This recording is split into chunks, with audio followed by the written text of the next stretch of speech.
"Can you hold my bag for just 2 minutes?" Grant Ellis barely had time to look up before a heavy canvas bag landed in his arms. The stranger standing in front of him had rain-soaked hair, one shoe slipping off her heel, and a streak of blue paint across the sleeve of her jacket. She was breathing like she had just sprinted across half of Richmond. Grant looked down at the faded mint green bag, then back at her. "Do I look like a luggage service?" But she was already gone.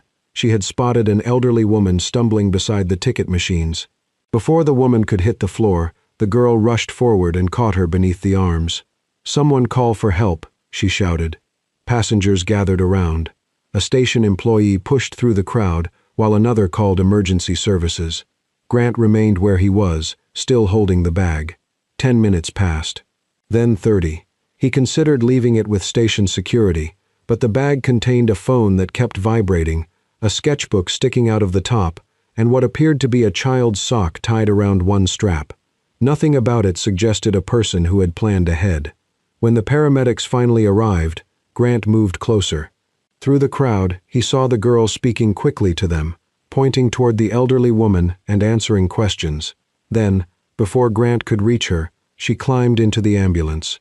The doors closed. She never looked back. Grant stood beneath the station lights with her entire bag still hanging from his hand. He had no idea whether she was related to the woman, whether she had gone along simply to help, or whether this had been an elaborate way of abandoning 20 pounds of personal chaos. The phone inside the bag rang again. The screen displayed, "Milo, do not ignore again."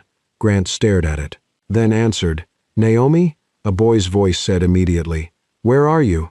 "This isn't Naomi." There was a pause. "Why do you have my sister's phone?" Grant looked at the ambulance, disappearing beyond the rain-streaked windows. "That is a surprisingly complicated question." The boy's suspicion sharpened. "Did she lose it?" "She handed me the entire bag, and then left in an ambulance." Another pause. "That actually sounds like Naomi." The boy introduced himself as Milo. He was 12, and becoming worried because Naomi was supposed to be meeting someone from family services. "They're coming to review the guardianship stuff," Milo explained. "She said she'd be home early, which already made me suspicious." Grant checked the time. "How late is she?" "Almost an hour." Milo's voice became quieter. "If she misses this, they might write down that she isn't cooperating." Grant looked at the paint-stained bag again. It was no longer just something a careless stranger had left behind. It belonged to a young woman trying to hold a family together. With Milo's help, Grant found the nearest hospital and drove there. He located Naomi in the emergency department hallway, arguing with a receptionist. "I'm not asking for her medical history," she said. "I just want to know Mrs. Bellamy isn't alone." "She's with the doctors," the receptionist replied. "And her daughter?" "On her way." Naomi finally turned. Grant set the bag on the chair beside her. "Your 2 minutes lasted 3 hours." Relief crossed her face so quickly it almost made him forget how irritated he was. "You came back. Technically, you're the one who disappeared." Naomi explained that Mrs. Bellamy attended pottery classes at Lantern House, the community arts center where Naomi worked. She recognized her, but did not know how to contact her family, so she had gone with the paramedics until someone could be reached. Then Naomi grabbed the canvas bag and opened it. "Did you look inside?" "No. Not even when you smelled the emergency cookie." Grant frowned. "There's an emergency cookie." Naomi narrowed her eyes. "Now I'm not sure whether to trust you." "You handed your entire life to a stranger in a train station," Grant said. "Trust may already be one of your weaker skills." Her mouth twitched despite herself. Before she could answer, the phone rang again. "Milo." Naomi listened for less than 10 seconds before the color left her face. "They're already at the house," she whispered. "They'll only wait 20 more minutes." She hurried toward the exit, then stopped when she saw the notice announcing that bus service had been suspended because of the storm. Grant watched her calculate the impossible distance. "How far is your house?" 20 minutes. "By car?" She looked at him. 45 if you drive responsibly." Grant picked up the bag again. "I'm already regretting this." Naomi hurried after him. "Does that mean you'll drive me?" Grant pushed open the hospital doors as rain swept across the pavement. "It means your 2 minutes still aren't over." Naomi talked almost the entire drive home. Grant quickly realized it was not because she was comfortable. It was because silence gave her too much room to worry. "The sock belongs to Milo," she explained, gesturing toward the canvas bag on her lap. "Probably, unless it belongs to one of the kids at Lantern House. Or Mrs. Bellamy. Although, if it belongs to Mrs. Bellamy, I have several questions." Grant kept his eyes on the rain-soaked road. "How does someone accidentally carry another person's sock? You say that like socks have never migrated. They haven't. Your life sounds very controlled." It was. Naomi glanced at him, but he did not explain. Instead, she continued. She told him she had been banned from using the toaster at Lantern House after trying to warm a cheese sandwich wrapped in foil. "There were sparks," she admitted. "That is generally what foil does in a toaster. I know that now." She also explained Milo's contact name. "I missed 3 of his calls once." "Why?"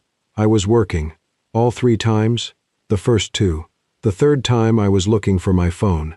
Grant glanced at the device in her hand. "Where was it?" "In my pocket." He nodded once. "The name seems justified." Naomi looked around the spotless interior of his car. There was not a receipt, coffee cup, or loose coin anywhere. "Has anyone ever eaten in this car?" "Not successfully." "That sounds like a threat." Grant pointed toward the bag. "Why do you carry an emergency cookie but not your wallet?" Different emergencies. By the time they reached Naomi's street, the rain had softened, but the house ahead looked as though it had been losing arguments with bad weather for years. A woman in a gray coat stood beneath the porch roof, checking her watch. Naomi was out of the car before Grant had fully stopped. "I'm here," she called. "I'm so sorry. There was a medical emergency." The woman introduced herself as Ms. Parker from Family Services. Grant remained near the doorway, intending to leave once Naomi was safely inside. Then he noticed the loose porch board, the leaking ceiling, the railing that shifted when Naomi touched it. Inside, unopened mail covered half the kitchen table. The refrigerator contained mustard, 1 bruised apple, and a carton of milk close to expiration. Above them, the kitchen light flickered like it was trying to send a warning. A thin boy with dark curls appeared in the hallway. He looked at Naomi, then at Grant. "Are you her boyfriend?" "No," Grant and Naomi said together. Milo narrowed his eyes. That was suspiciously synchronized. "Milo," Naomi warned. "What?" "I'm gathering information." Ms. Parker began the review. She explained calmly that Naomi had 6 weeks to demonstrate the house was safe, that she had reliable income, that Milo's needs were being met, and that she had a realistic plan for finishing school while remaining his guardian. If those conditions were not met, Milo would temporarily move to Ohio with their aunt. Naomi nodded quickly. "I can do that." Grant saw her hand tremble as she signed the paperwork. Milo saw it too. Neither of them said anything. After Ms. Parker left, Naomi leaned against the table and forced a smile. "Good news. I only have to fix my house, save my degree, find more money, and become a responsible adult in 6 weeks." "You should probably make a list," Grant said. Naomi reached into her bag and pulled out 5 crumpled sheets of paper. "I have lists." Milo examined one. "This says buy toothpaste 3 times. That means it's important." Grant should have left.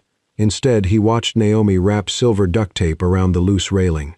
He went back to his car, retrieved a toolbox, and returned. Naomi stared at him. "Why are you still here?" "Because apparently your house is also bad at asking for help." He tightened the railing, secured 2 loose boards, and climbed into the attic to inspect the leak. Milo followed him with a flashlight. "You know how to fix things?" "I'm an architect." Milo looked impressed. "Naomi once fixed a cabinet with a scarf. It held for 4 days," Naomi called from below.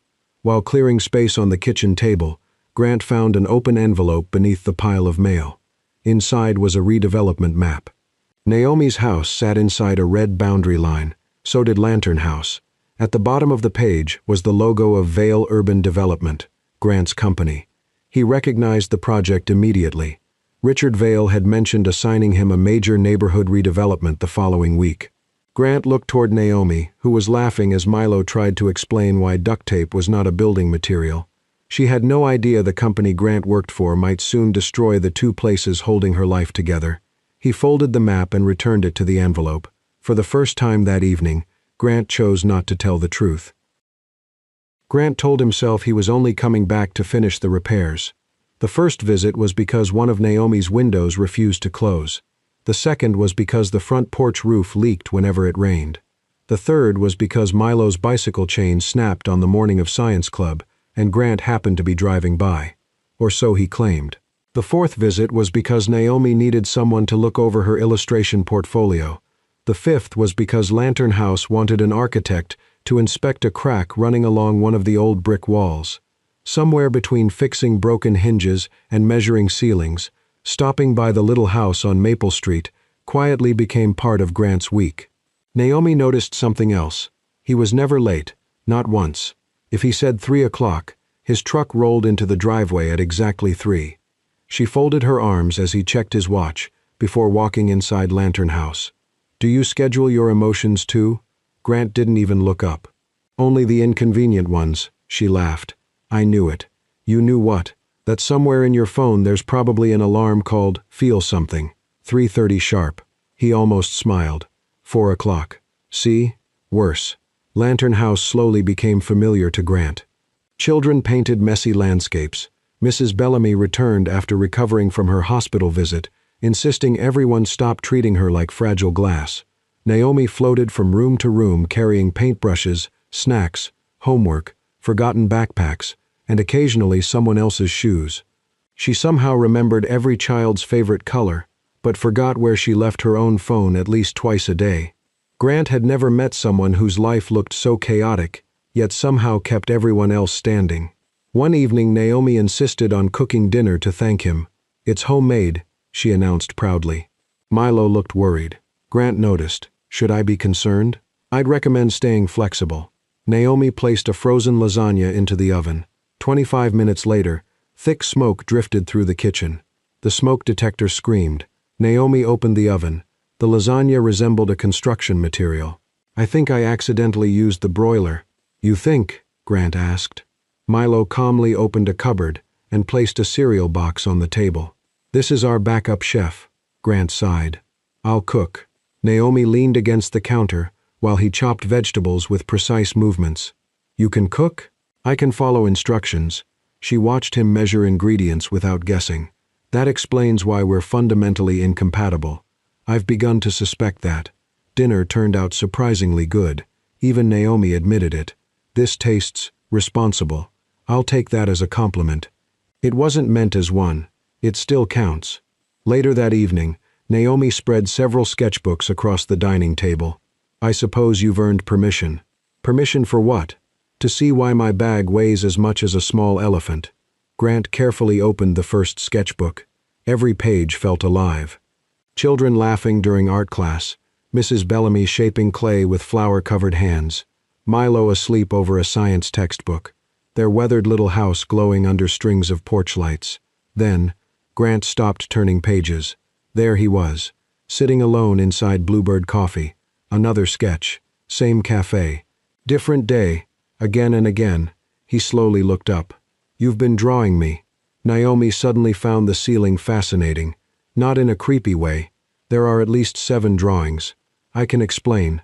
I'm listening." She tucked a loose strand of hair behind one ear. "I used to study people there." "You were studying me?" "You always ordered 2 coffees." Grant remained silent. "You'd put one across the table," Naomi continued softly. "And nobody ever came. I kept wondering who you were waiting for."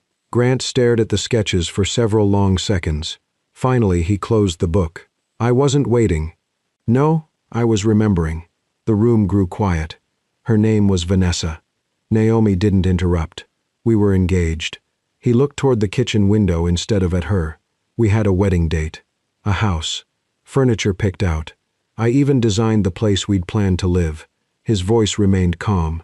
Almost too calm. "Then she accepted a job in London." Naomi waited. "She didn't tell me. Not immediately. She made plans. Packed. Signed contracts. Applied for a visa.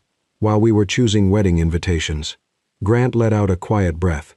"She didn't leave on the day she told me. She left months earlier. I was just the last person to know."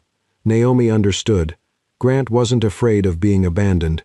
He was afraid of believing in a future that had already disappeared. Softly, she smiled.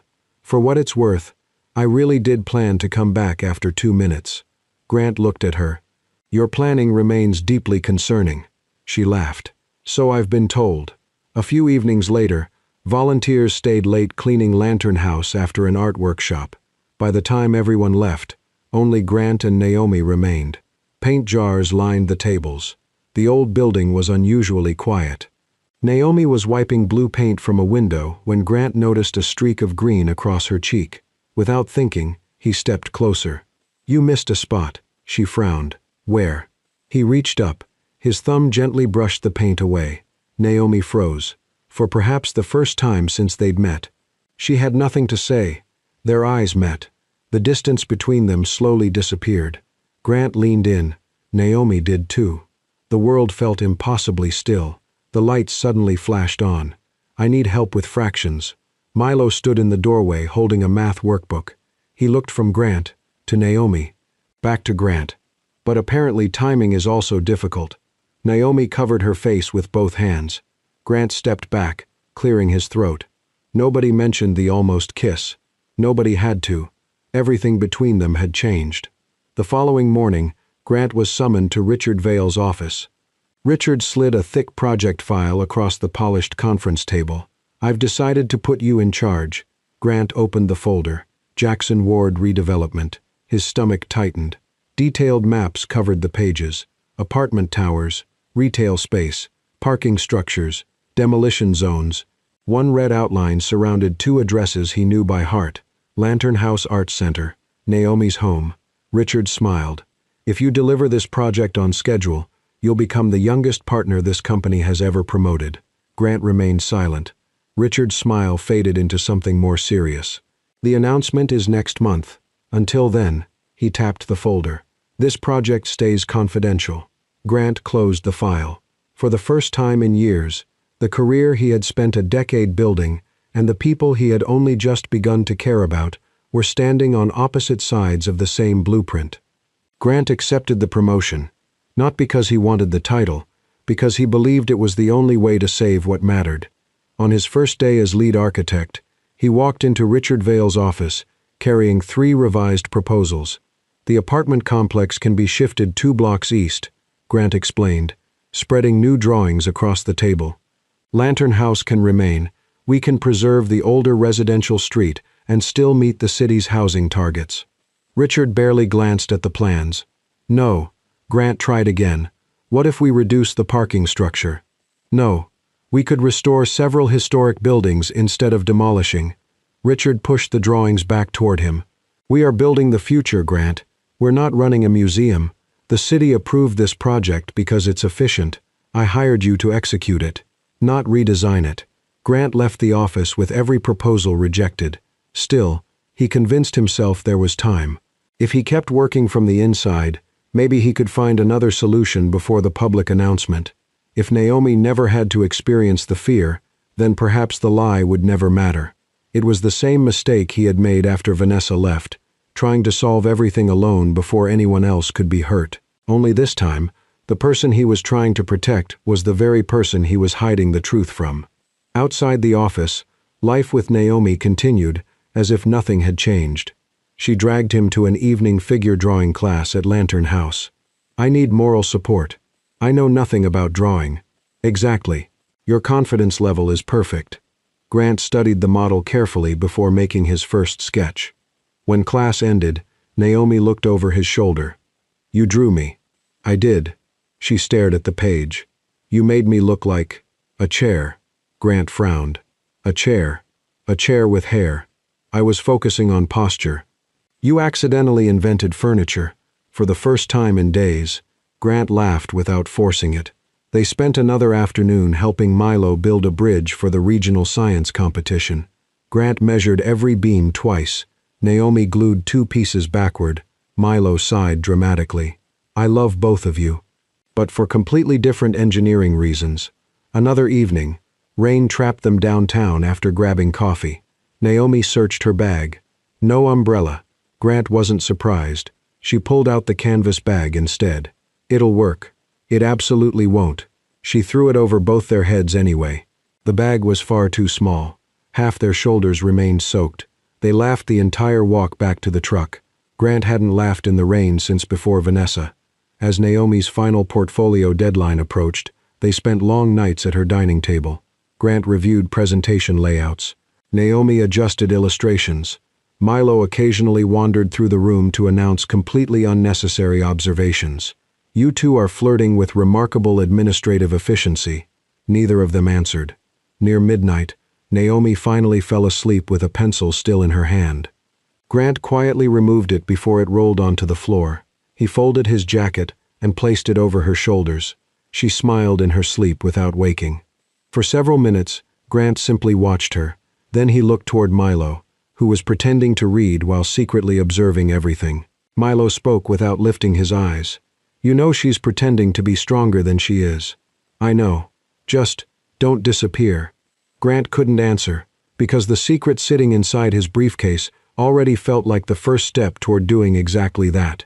A week later, after submitting Naomi's portfolio, the three of them stayed behind to lock up Lantern House. The building was quiet.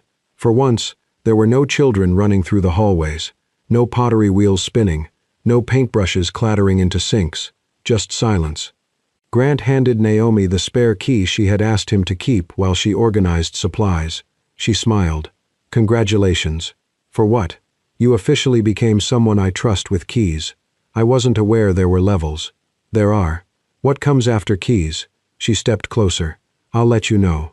Before Grant could say anything else, Naomi kissed him. Softly, carefully, almost shyly. Something pressed awkwardly between them.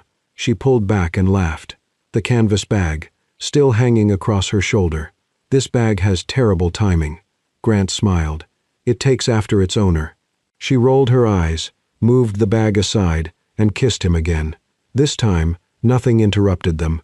When they finally separated, Grant realized something that frightened him more than the redevelopment project. Somewhere between broken railings, burnt lasagna, and emergency cookies, he had started thinking of Naomi and Milo as home. The public announcement arrived sooner than Grant expected. City Hall overflowed with reporters, developers, local residents, and members of community organizations. Naomi stood beside Mrs. Bellamy, Tessa, Milo, and dozens of Lantern House volunteers carrying handmade signs. "Save our community. Homes before high-rises. Art belongs here." Naomi wasn't worried. She believed they still had time to fight. Then Richard Vale stepped onto the stage. "Today," he announced, "we introduce the team that will shape the future of Jackson Ward." Grant walked out beside him. Applause echoed through the room. Naomi felt her stomach drop. Behind Grant, the presentation screen lit up. Lead architect, Grant Ellis Richards, smiled proudly. The visionary responsible for bringing this neighborhood into a new era. Grant immediately spotted Naomi in the crowd. Her sign slowly slipped from her hands. The meeting ended in a blur. Grant pushed through the crowd until he reached her. "Naomi, listen to me. I can explain. I've been trying to change the project from the inside." She stared at him, then asked only one question. "When did you know my house was on that map?" Grant opened his mouth. Nothing came out. That silence answered everything. She understood. He had known since the night he found the redevelopment plans on her kitchen table. He had entered her home, helped repair it, read through her guardianship paperwork, helped her imagine a future, kissed her, all while carrying a secret capable of destroying everything she loved. Tears filled her eyes, but her voice remained steady. She reached into her pocket and placed the spare house key in Grant's hand. "You don't get to help me carry the bag." She looked directly at him. "While deciding where I'm allowed to live." Then she walked away. Grant didn't follow. For the second time in his life, he stood watching someone disappear because he had waited too long to tell the truth. That evening, another letter arrived at Naomi's house. Final notice. Because of an older debt left behind by her mother, the bank was accelerating foreclosure proceedings. She now had only 10 days to present a repayment plan before the process moved forward. Naomi stared at Grant's number on her phone for a long time, then she locked the screen. This time, she didn't call him. After City Hall, Naomi disappeared from Grant's life. His calls went unanswered. His texts stayed unread. Twice he drove past her house. Twice he remained in his truck without knocking. He knew apologies meant nothing, while the truth still carried consequences. Meanwhile, Naomi fought every battle she could find. She picked up extra shifts at a neighborhood bookstore. She accepted freelance illustration jobs that paid far less than they were worth. She sold original paintings she'd once promised herself she would never part with. She skipped meals so Milo wouldn't notice how little money remained. She slept only a few hours each night. During the day, she argued with the bank for an extension. At night, she searched for grants, scholarships, and miracle solutions that never seemed to exist. Whenever Milo asked if everything was okay, she smiled too quickly. "We're fine." He wanted to believe her. He stopped asking. The exhaustion eventually caught up with her. She arrived late to her final portfolio review. Her presentation was rushed. Several required pieces were unfinished. One professor looked at her gently before speaking. "Naomi, this doesn't reflect your ability." "It reflects my week," she answered with a tired smile. The committee postponed approving her portfolio. Her scholarship office sent a warning. Continued academic decline could place her financial aid under review. Outside the building, Tessa found Naomi sitting alone on the steps with her sketchbook closed on her lap. "You look terrible. I've looked worse." "You've looked happier." Naomi forced another smile. "I'm fine." Tessa folded her arms. "You say that like it's a threat." For the first time, Naomi couldn't think of a joke. Across town, Grant buried himself in project files. If Richard truly intended to demolish Lantern House, Grant wanted every document. Every inspection, every engineering report, every structural assessment. Late one evening, something didn't make sense. One report described severe roof deterioration. A second inspection, completed only 3 weeks earlier, mentioned only moderate water damage. The photographs attached to the demolition request showed only the worst sections of the building. Entire pages discussing repair options were missing. Grant requested archived engineering records. The originals told a different story. Lantern House needed restoration, not demolition. Someone had exaggerated the damage. Someone had quietly removed the less expensive repair recommendations before presenting the proposal to the city. Grant stared at the paperwork. This wasn't redevelopment. It was manipulation. 3 nights later, another storm rolled across Richmond. Naomi and Milo returned to Lantern House after closing hours. Heavy rain had begun leaking through part of the roof. They hurried inside to move children's paintings, pottery projects, and community records away from the growing puddles. "This one next," Naomi called, lifting a box of artwork. Milo disappeared into the storage room to retrieve another stack. Then a deafening crack echoed through the building. Part of the weakened ceiling collapsed into the storage area. Dust filled the hallway. A support beam twisted just enough to warp the storage room door shut. "Naomi, I'm here," she shouted back. She threw herself against the door. It wouldn't move.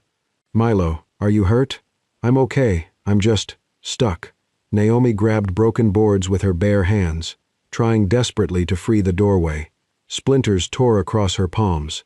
The door remained jammed. Tessa, who had arrived moments earlier to help move supplies, pulled out her phone. "I'm calling Grant." Naomi looked up. "No. He's the only architect I know who understands this building." Before Naomi could protest again, Tessa had already made the call. Grant arrived less than 15 minutes later. One look at the damaged hallway told him forcing the door open could collapse more of the ceiling.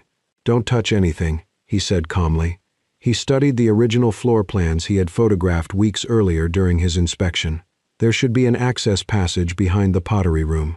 He ran through the adjacent classroom, climbed over a fallen beam, and located a narrow maintenance entrance hidden behind old shelving. Minutes later, he reached the storage room from the opposite side.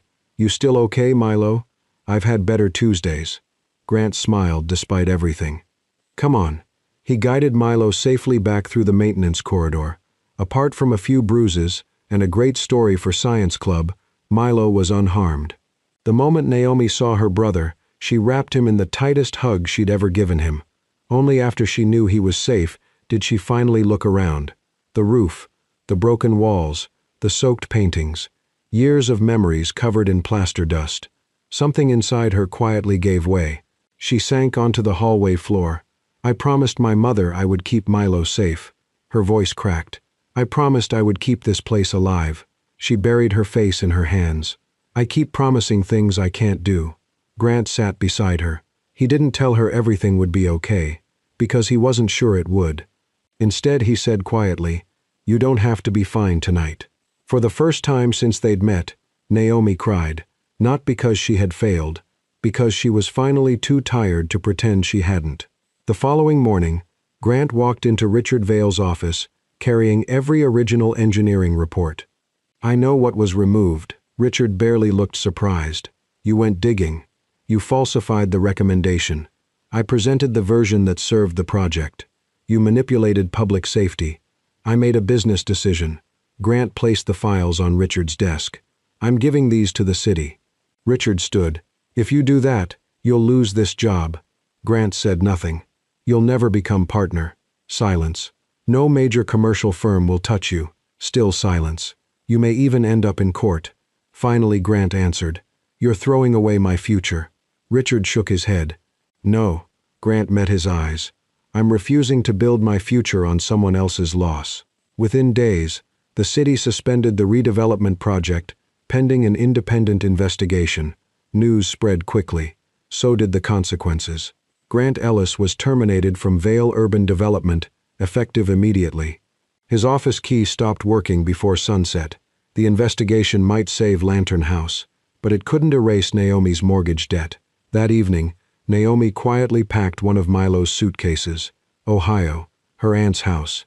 She filled out withdrawal papers from the university. If Milo was safe, she could work full-time and try to save the house. Grant pulled into the driveway just as the porch light flickered on. He hadn't come with another apology. He had come with an idea. Then he saw the suitcase beside the front door, and suddenly realized he might already be too late. Grant stood on Naomi's porch, staring at Milo's suitcase. Naomi opened the door but didn't invite him inside. "If you're here to offer me money," she said quietly. "Don't." "I'm not." She waited. "I know that's not what you need." For the first time since City Hall, Grant wasn't carrying apologies. He was carrying a folder. "I can't erase the debt," he said. "I can't undo what I hid, but I can show you another way through it." Naomi reluctantly let him in. One by one, Grant spread the papers across the kitchen table. "The city has agreed to review Lantern House for community heritage status while the investigation is ongoing." He slid another document toward her. "The families who use Lantern House are willing to form a non-profit organization. If that happens, they'll qualify for preservation grants." Another page. "I spoke with your department chair." Naomi frowned. "You what?" "I didn't ask for special treatment. I asked whether your restoration work at Lantern House could become your senior project." She looked down. The proposal carried her professor's signature. "It was approved," Grant continued. "A local children's publisher saw your portfolio during the university review. They're looking for a part-time illustrator."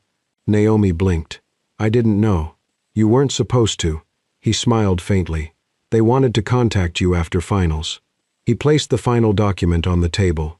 "The bank is willing to postpone foreclosure if you can show stable income and a realistic repayment plan."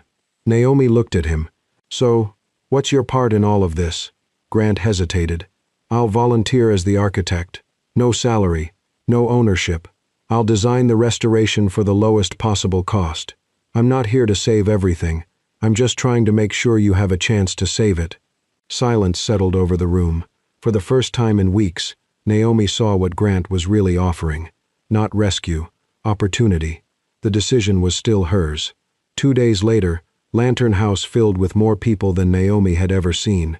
Parents baked pies. Artists donated paintings. Children sold handmade greeting cards. Mrs. Bellamy somehow convinced half the neighborhood to attend a fundraising fair. "We're not letting this place disappear," she declared. Naomi stood in the middle of the crowded room, completely overwhelmed. "I didn't ask anyone to do this." Mrs. Bellamy smiled. "You didn't have to." Naomi turned toward Tessa. "You all made these plans without telling me." Milo shrugged. "You help people without asking every day. Maybe this is karma." Tessa grinned. Annoying, supportive karma. Naomi laughed through unexpected tears. For years she had believed accepting help meant admitting failure. Now she looked around the room. No one pitied her. They simply loved the place she had spent years protecting. Maybe strength wasn't carrying everything alone. Maybe it was trusting other people to carry a corner when the weight became too much. That evening, after the fundraiser ended, Grant found Naomi sitting alone on the Lantern House porch. The broken section of roof had already been covered with temporary supports. Neither of them spoke for a long moment. Finally, Grant broke the silence. "I thought if I fixed the problem before you saw it, I wouldn't have to risk losing you." Naomi listened quietly. That wasn't protection. It was fear. He looked down at his hands. "Vanessa decided the future of our relationship without telling me. I spent 2 years promising myself I'd never do that to someone else." A bitter smile crossed his face. "And somehow, I did exactly the same thing to you." Naomi drew a slow breath. "I kept hiding things too." Grant looked up. "I told everyone I was fine because I thought if people saw how much I was struggling, they'd decide I wasn't worth staying for." Grant nodded. "I understand that." He smiled gently. "You asked me to hold your bag for 2 minutes." She laughed softly. "Then you spent weeks proving you'd rather carry everything alone." Naomi looked at him. "Are you offering to carry it again?" Grant shook his head. "No." He reached for her hand. "I'm offering to walk beside you." Naomi closed the remaining distance herself. Their kiss was slow, unhurried. There were no ringing phones, just two people finally choosing honesty over fear. About 15 seconds later, a voice echoed from the hallway. I waited a respectful 14 seconds. They looked up. Milo leaned against the doorway with remarkable disappointment. "I feel that demonstrates extraordinary emotional maturity for a 12-year-old. Grant laughed. Naomi buried her face against his shoulder. For the first time in a long while, neither of them felt like running anymore. 6 weeks after the storm, life was still imperfect. Naomi hadn't paid off the mortgage. Grant's new architecture studio occupied a single rented office above an old bookstore. Lantern House remained surrounded by scaffolding. Neither of them had talked about marriage. Their relationship was still new enough that ordinary mornings felt exciting, but important things had changed. Milo remained with Naomi.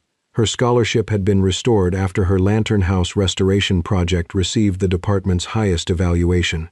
Grant's small studio had already accepted its second community restoration project. Lantern House officially received protected community heritage status.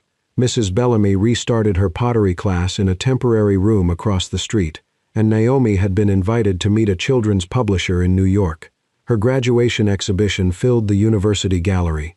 Families wandered between paintings. Children pointed excitedly at colorful illustrations inspired by Lantern House. The largest piece stood alone in the center. Its title read, "The Man Who Held the Bag."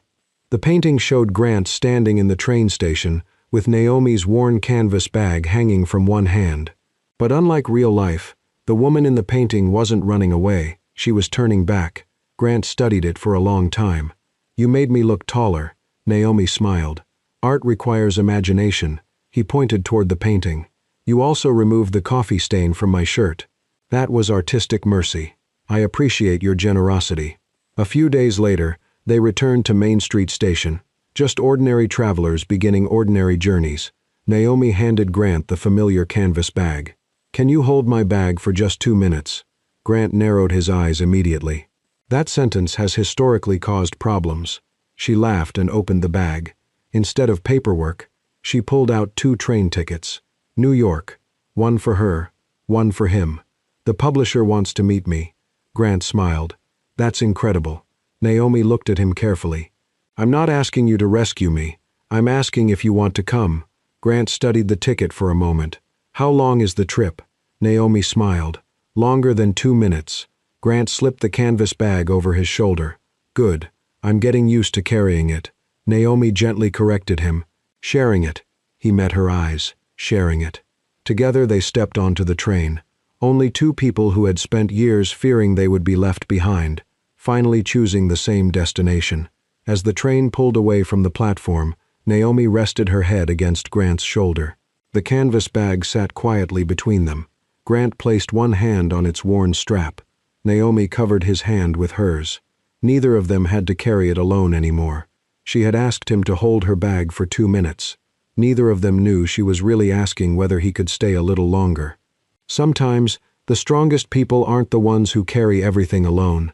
They're the ones who finally allow someone to walk beside them. Naomi believed love meant protecting everyone, even if it meant breaking herself in the process. Grant believed love meant fixing every problem before anyone else could see it. In the end, they discovered that love isn't about carrying another person's burdens, it's about sharing the weight, honestly, imperfectly, and together. One small act of kindness can quietly become the beginning of an entirely different life. If this story touched your heart, what do you think was the moment Grant truly fell in love with Naomi? Was it the emergency cookie, the almost kiss, or the moment she finally allowed herself to cry? And if you enjoy the story, please subscribe to Soul-Stirring Stories and join us for another unforgettable journey in our next story. Also share your thoughts in the comments. We'd genuinely love to read them.